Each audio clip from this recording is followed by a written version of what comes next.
Django here, and I'm bringing you a Zeus 2TC plus Centaur build order guide plus ranked ladder gameplay. So let's get started.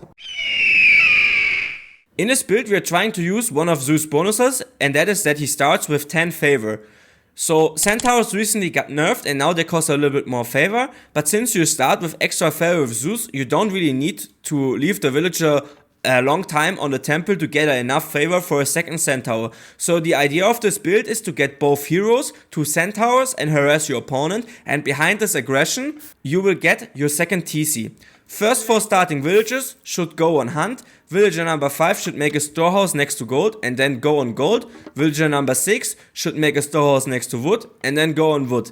Yet again, in this build order, I will be talking about villager numbers. So if you don't know which number I'm talking about, look at the top here. This number indicates what villager I'm talking about. Villager number 7 will be sent onto gold. Also really important in this build, you want to scout your side of the map with your starting scout.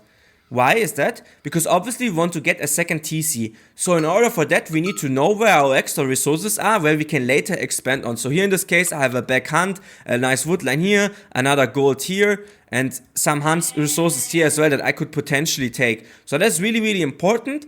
Have a good and nice scouting of your side of the map. Villager number 8 should be sent onto wood. And now actually at this point we have a really standard Zeus opening. For food, to gold, to wood. This could be any build. So if our opponent is scouting us now, he doesn't have any indicator that we're actually gonna go for that 2 centaur to hero plus 2 TC build. And he maybe thinks that we're actually making a real centaur rush. And I had this happen a lot in the ranked ladder, that people overcommitted and I could actually easily establish the second TC and counter his army, for example, behind that. Villager number 9 to 12, so that's in total 4 villagers, will be all sent to hunt.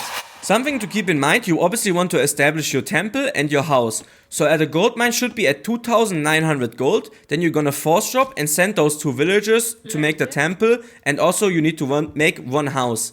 Why do I not make a temple here and a house here? The reason for this is I want to establish a natural wall with my buildings. So if I make them here, they don't serve as a part of that wall. Because remember, we're gonna capture the second TC. So my walling idea could be something like from here to this wood line, to this cliff part, to this wood line here, across here, and now from here all the way down here. So in this case, where's my most vulnerable spot and I need to protect the most? Yes, my chickens here and this tower at the front.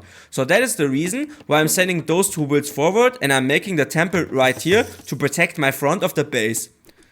Yes, even with that walking time you're still able to pull off the build. It's a small inefficiency, but I'm putting safety over a little bit of inefficiency.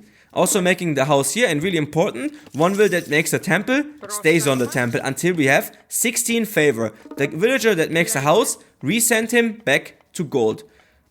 Villager number 13, 14 and 15 will all go on to gold.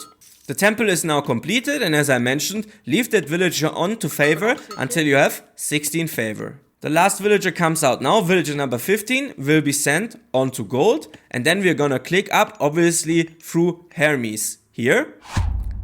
Once you click up, send 4 villagers from your food to wood. So when you're up, you have the following setup: 4 on food, 1 temporary gathering favor, 4 on gold, and 6 villagers on wood. Also immediately once you have the resources, queue Jason and collect relics with him. And this is the first time where you actually need to kind of think about the game set. If your opponent plays an aggressive strategy or has an aggressive god, for example like Kronos, then I would not send even Jason out to collect a relic. If he's now in this case like the AI here playing Isis, you don't expect an early rush, so you could collect 2 relics with Jason or 1. Really make this dependent on your game set, on how much relics you want to collect.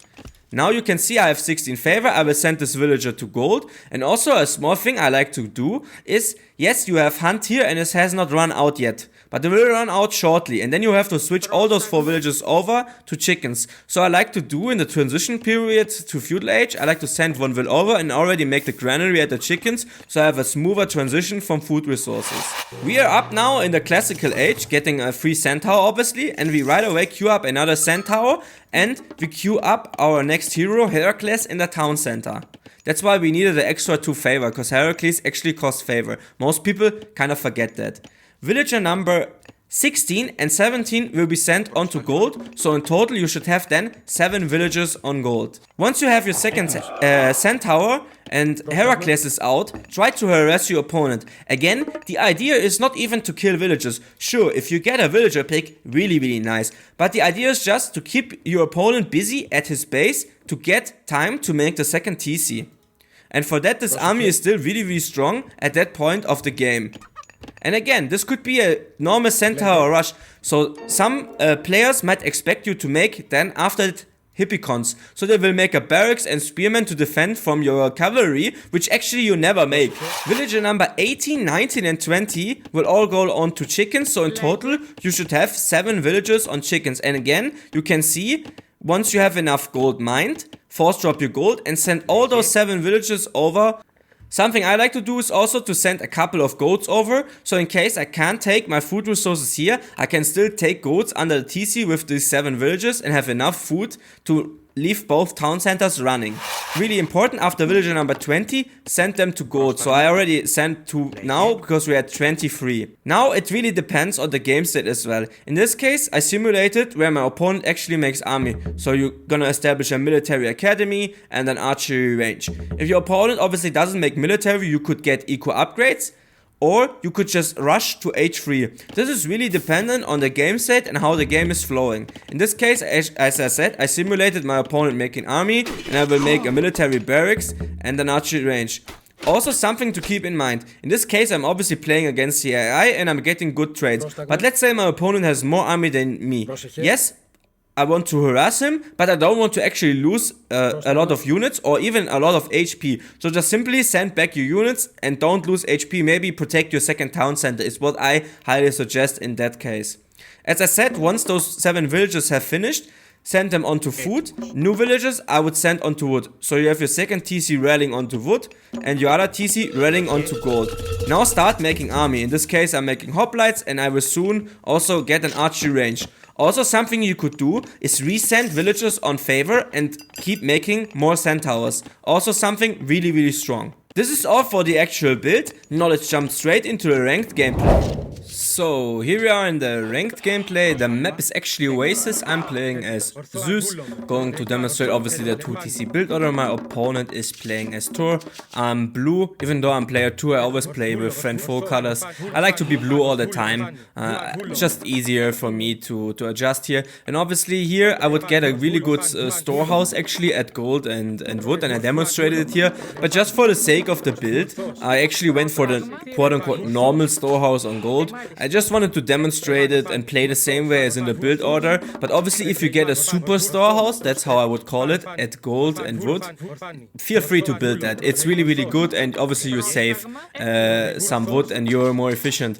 But in this case I was just like, nah, I'm not gonna do it because it's a build order guide. Even though it's a ranked ladder gameplay, I should get the max out of it. I was just like, whatever, I'm still gonna go with the actual standard build here. And I don't think I have to say more. We're gonna see ourselves when I hit the H2. So I just clicked up through Hermes here. Now I'm gonna reallocate my villages, and now I think it's also time to talk about the matchup. I'm playing against Thor. I know that they like to go for that dwarven armory and get those 3 dwarves out with the armor upgrades, so they're gonna be slow. So my plan is obviously to send my 2 centaurs, my 2 heroes at my opponent's base and really harass him and then get time for the second TC. But also I know since Thor builds up slow, I can collect more relics, and I already see 3 on the minimap, and my plan was to at least collect 2 of them. Actually I see 4 now, 4 of the relics. I have really good scouting intel, as you can see. I see all the resources and my opponent's base, so I'm in a really good spot here, I think. And also I think this build is a good strategy against Thor, because he builds up passive and with his extra dwarfs, and you get extra eco as well with your 2 TC. But then especially in H3, I think the Greek counter units is really hard for Norse to play that against. So yeah, you just want to, I feel like in this matchup you want to harass in H2 and then get to H3 with your counter units, and then you just dominate that matchup. Forgot to build the granary on chickens a little bit here, small mistake by me, but still gonna get it now. Getting out that second centaur, I'm sorry, and the second hero as well. So yeah, standard as we know it. Send them right away forward. I saw his wilds go there. Small mistake here, my scout should be tracking those wilds, because now I don't see them. I don't know where they went. Actually, I would have probably gotten a villager kill here if I had a little bit better tracking here. But mistake on my end. My opponent's still in H1, so I'm feeling really comfortable with my opening. Obviously now scouting to the left here with my centaur, because I thought, hey, maybe he went down there. I'm not sure, but I think he went back to his base. Once he saw me up. But maybe sometimes people are greedy and they go down here now. I would have maybe found him and killed some villagers. Now getting the second TC, a little bit too much gold collected, but like not a whole lot, too much more. Like 40 gold. It's not the end of the world. We'll stay later, need gold, so that's all fine. Now having my one hero, two of those centaurs, and obviously Jason is still collecting relics, which I planned because we don't need to put like heavy pressure on our opponent. Finding his berserker here now, that makes building. Getting good chip damage on, also good chip damage on the Valkyrie. Could have even bolted that Valkyrie here, to be honest. Yeah, so would have been fine. Do I get a will pick here? I can't remember, no, but again, a lot of idle time at this woodline. And remember, I'm getting a second TC behind it, so really nice damage for me. Behind my second town center. Getting a lot of chip damage as well on his units. He went up with the Valkyrie, so also no healing spring for him. I'm actually not sure that if Thor even gets the healing spring, but whatever. He went up Valkyrie, so I don't need to fear that as well, that he heals it up. And also I get a free group of monkeys, and since his temple is so far out there, really easy for me to harass the temple now with those monkeys and get chip damage in, while my other units still trying to find villager picks and aggression. But obviously he made tower upgrade, so hard to push into his base, but still I can take down his temple completely for free. That's an expensive building I get. So yeah, I'm happy with that. That's fine. And yet again, one Hearser out here trying to kill my monkeys, and I'm getting the Hearser, so I gladly trade 1-2 monkeys for a Hearser. Now getting attacked out at my base here with the Valkyrie, and probably should bolt it right away. But I sent back my hero because I thought, hey, I want to save bolt for a later stage. Actually not even losing a will here, so not that bad. And getting yet again a lot of damage on that Hearser. So overall I'm really happy here. And this is what I'm saying, like now the Valkyrie's at my base and I can take the goats at my second town center. I also set this in the build order. That's so nice, just getting that free food under the TC there, don't need to go out. And now I make a huge mistake. I'm making a wall here and I think I'm fine, but I completely forget about the opponents having the ability to do forest fire. And yeah, here I'm getting the bad news. I don't realize it, now I'm realizing it, that forest fire is in and getting a lot of chip damage on my villagers. I'm not even sure if I lost one, because I didn't have vision at that time on it, but pretty sure I even lost a will there or two. So yeah, that's super bad by me. Also losing that side position, I walled up nicely, not that great. But at the front I got the temple, I got a lot of units, so still it's okay. But obviously I should have paid more attention here now, re-walling that part of the map, so I can't get raided from that right side. Also, my villagers out there on the hunt are kind of exposed, that's why I leave my hero there. Should have maybe sent even more units here, or my scout back on that side, because I don't need a scout in the army, so I don't get punished there with my food villagers. Still trying to get a chip damage at the front and build up the eco behind it. And now I'm looking to get H3. As I said, I feel in this matchup, I also see my opponent now going raiding cav, so I establish a stable, obviously to get counter cavalry. But as I said, you kind of want to go H3, especially if the Thor player plays so passive, because I feel like the Greek units in H3 are super strong. So yeah, trying to just get H3. He's not putting a lot of pressure with a lot of units. I'm still getting good trades. I don't have the feeling that I need to invest more into H2. Small raid here from him. Gets 2 villagers actually. That's bad reaction by me. But yeah. And then now I'm trying to get up and I realize, oh, I don't have an armory. So I didn't make the armory because I got that Valkyrie forest fire raid. So obviously delaying my H3 here, but getting another stable down. And then I will go into counter cavalry because I'm seeing one raiding cav. I know that Norse player, they really like to do their cavalry play. So I'm fine, but still I have to work on my minimap awareness. Yeah, getting raided here again. This time I don't only lose one villager, but still maybe I need to make the minimap bigger or something. But my minimap awareness in Retold is way worse than it was in AoE 2 and AoE 4 still. So maybe I need to make the minimap bigger, or it's just the fact new game for me and I still focus on so many other aspects and I don't have the brain capacity to focus so much on the minimap. One of the two, but still obviously you don't want to lose those 3-4 villagers for free because then your village is just substantially smaller.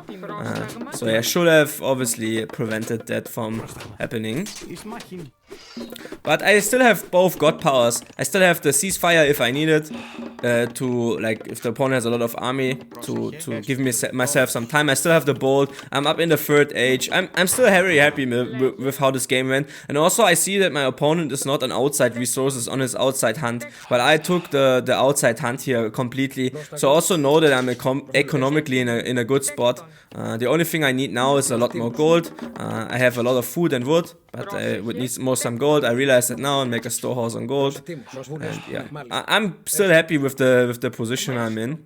Now trying also to wall up my base. I like to do this on Oasis, because if you do that and you only leave one side open, it's way easier to focus on the push and on your opponent, because you know you can't get raided from one side. So by me locking up that right side, I know my opponent can only technically aggress me from the left, and if he attacks me from the right side, I will get notification of that. So that's good. I'm also faster up than him, even though he's on 1TC.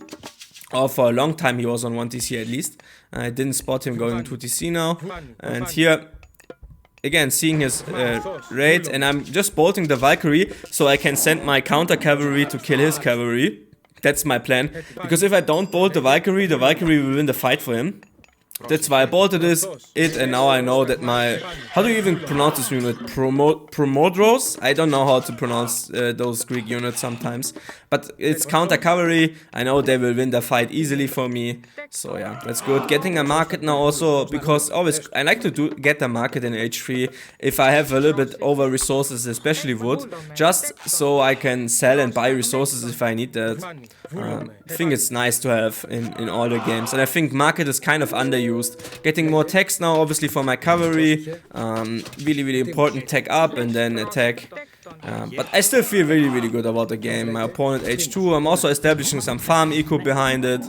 So in overall, I'm super fine. His army composition is also not good. He has throwing X-Men, which are not gonna do a lot. His here are not that great. So yeah, overall, I'm also happy seeing this army comp from him, which gives me like a free opportunity to keep attacking him, to establish more map control. Something I should have done here probably is already get out a stronghold or a fortress, for Greeks is it called, and then like maybe get a catapult or something, and also I could secure more of the map, make it forward, and from there push on. But still, all the time getting good attacks, good trades, and also I control his gold here out here. I know he's on this gold. I know he wants to control it and get his gold, because the gold in his base is running out. So yeah, fighting here at that gold mine is huge for me. Getting in good trades. I still have bronze as well if I need to. I don't feel like using it right now. The reason why I'm not using bronze is if more army comes, I can still use it. Getting really good trades, sending more units, and actually win the game here. And I see my opponent also went on the 2nd TC now. I didn't scout that, but now I didn't scout it, but he obviously went for it late. And that's really good for me, because then he invests more into eco while I'm already booming on 2TC the whole time. So I will obviously get a huge advantage. You can see civilian units. I'm having like a 10-15 lead at sometimes, and now it gets closer because he makes the 2nd TC obviously. But then I just collect more resources. I have the better army and also the better tech army since I'm already in H3.